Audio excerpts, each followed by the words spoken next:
Olá, meus amigos, saudações a todos. Estou aqui mais uma vez, recebendo essa oportunidade de fazer parte do estudo do Livro dos Espíritos, podendo dar uma contribuição, fazendo essa leitura e esse pequeno comentário. E hoje eu vou falar sobre o livro segundo, capítulo 3, chamado Retorno da Vida Corpórea à Vida Espiritual. No item 2, separação da alma e do corpo. E eu vou falar da questão 154 a 158. É um assunto bastante interessante e, como eu sempre faço, eu faço a leitura e breves comentários para que o assunto seja desenvolvido de acordo com o entendimento de cada um e para que a gente possa unir a compreensão que cada um de nós temos na hora do estudo no nosso grupo. Tá? Então vamos primeiro pedindo a Deus, nosso Pai, que abençoe esse nosso estudo, que abençoe esse momento de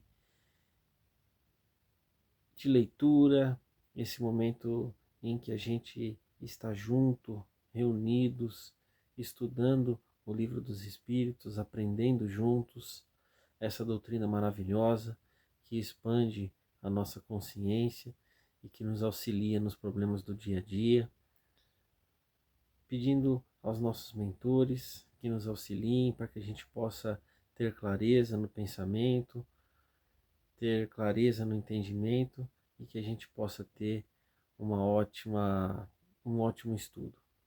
Que assim seja. Então a questão 154, Kardec pergunta: a separação da alma e do corpo é dolorosa? Resposta: não. O corpo frequentemente sofre mais durante a vida do que no momento da morte.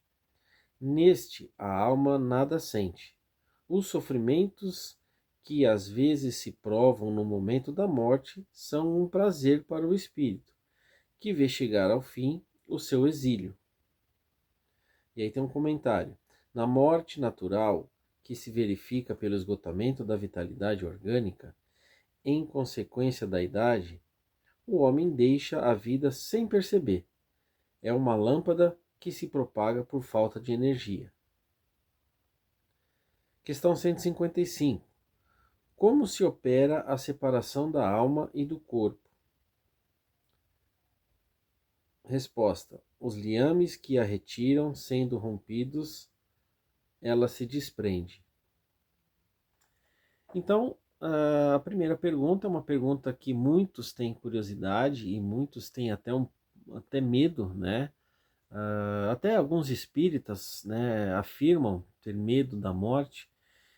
E Kardec pergunta, né, se existe dor, né, se é doloroso o momento do desprendimento do corpo físico. E eles dizem que não, né?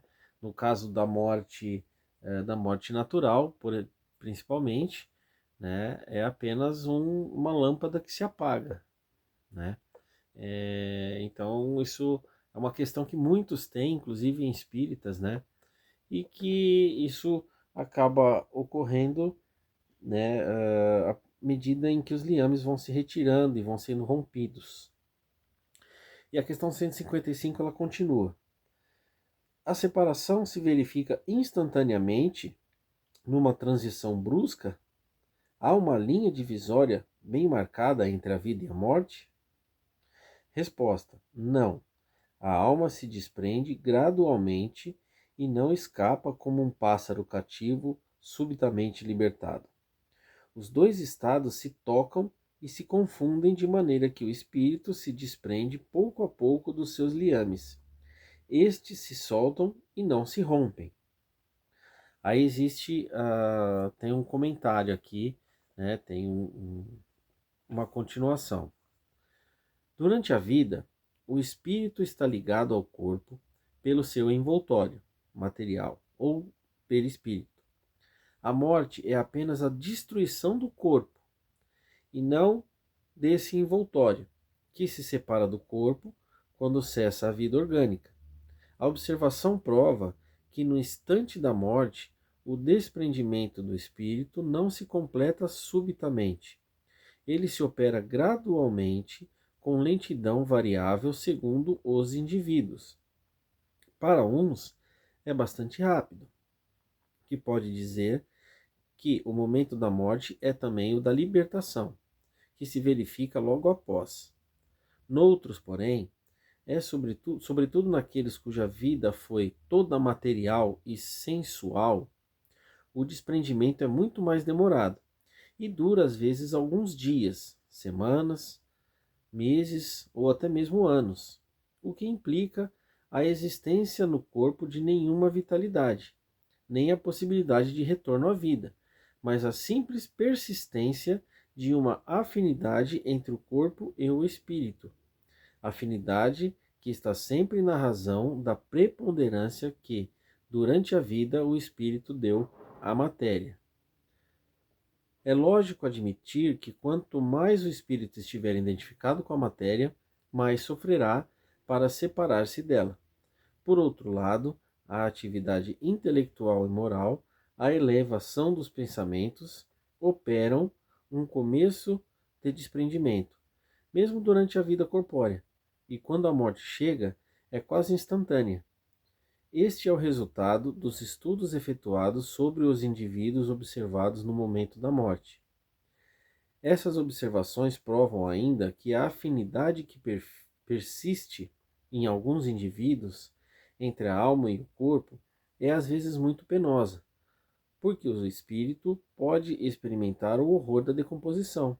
Este caso é excepcional e peculiar a certos gêneros de morte, verificando-se em alguns suicídios. Bom, e aí aqui ele traz, os espíritos trazem uma informação, né? Que basicamente se entende que quanto mais a pessoa, a alma, né, o encarnado for ligado à matéria, mais demorado e mais complexo vai ser o desprendimento dessa alma do corpo, né?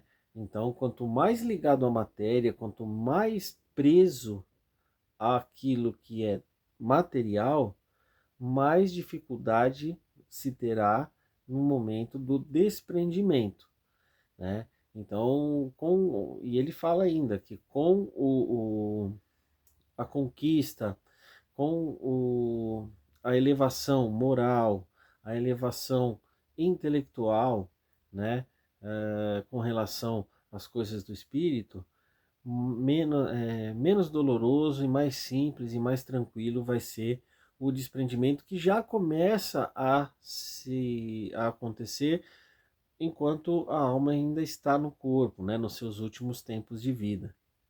Então aqui é muito interessante a gente perceber essa necessidade desse estudo, da sabedoria de que nós somos espíritos que possuímos um corpo, não um corpo que possui o espírito e que possui coisas e possui tudo que consegue conquistar na sua vida material. Inclusive sensorial, nos gozos da matéria, seja ele o paladar, seja a sensualidade, enfim. Então, quanto mais ligados à matéria, mais difícil, mais complexo vai ser essa separação, né? Em alguns gêneros de morte, como ele falou, pode demorar meses, semanas ou até anos, e o espírito pode experimentar as sensações da decomposição do corpo. A gente acaba vendo isso em alguns romances espíritas, em algumas histórias, livros que a gente lê, né? Com certeza alguém já leu algum livro onde o espírito ligado demais à matéria sofreu com com a demora com a sensação, né, de que o corpo estava sendo decomposto, enfim. Então assim, mas isso são ligados acontece com poucos tipos de morte, né? Na maioria das vezes, principalmente no caso de uma morte natural, né? o espírito parte como se uma lâmpada tivesse apagado, como ele mesmo falou. Questão 156. A separação definitiva entre a alma e o corpo pode verificar-se antes da cessação completa da vida orgânica? Resposta. Na agonia, às vezes. A alma já deixou o corpo, que nada mais tem do que a vida orgânica. O homem não tem mais consciência de si mesmo, e não obstante ainda lhe resta um sopro de vida. O corpo é uma máquina que o coração põe em movimento. Ele se mantém enquanto o coração lhe fizer circular o sangue pelas veias, e para isso não necessita da alma. Então, olha só a diferença, né? Ele está falando aqui que muitas vezes a alma já deixou o corpo e o corpo ainda apresenta alguns sinais, né, de pulsação, de coisa, porque o corpo é uma máquina que, como ele disse, é posto em movimento pelo coração que vai bombeando o sangue, né? Isso pode durar um pouco mais, alguns momentos a mais após o desprendimento. E a questão 157. No momento da morte, a alma tem às vezes uma aspiração ou êxtase que lhe faz entrever o mundo para o qual regressa? Resposta.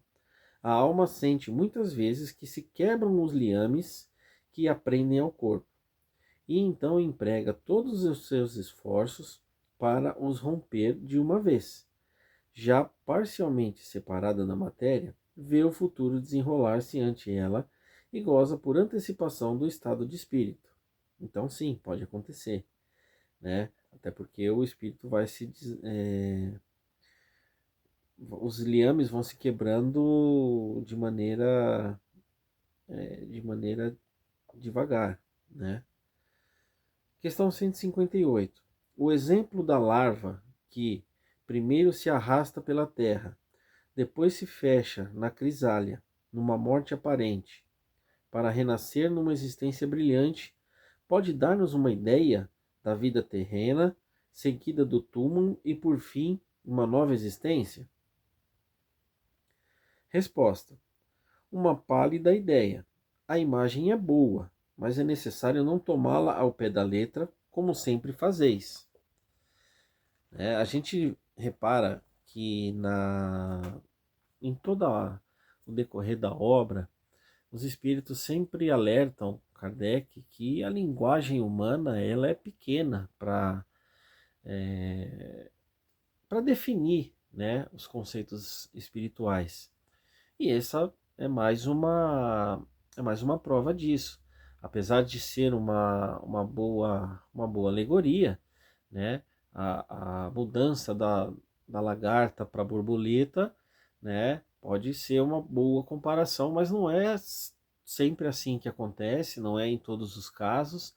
A gente sabe que no mundo existem, em tudo na vida existe cada ato, cada consequência e milhares de desdobramentos diferentes, né, para cada um, para cada indivíduo, de acordo com com as suas características e condições. Então é um assunto muito interessante e Kardec faz perguntas bem pontuais e as respostas são, de certa forma, fáceis de se compreender, né?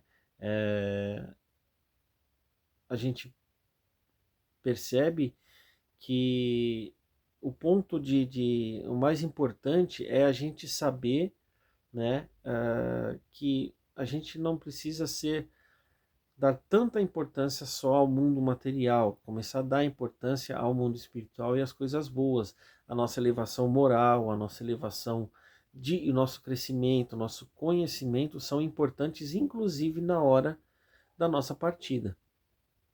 Então, que a gente possa continuar esse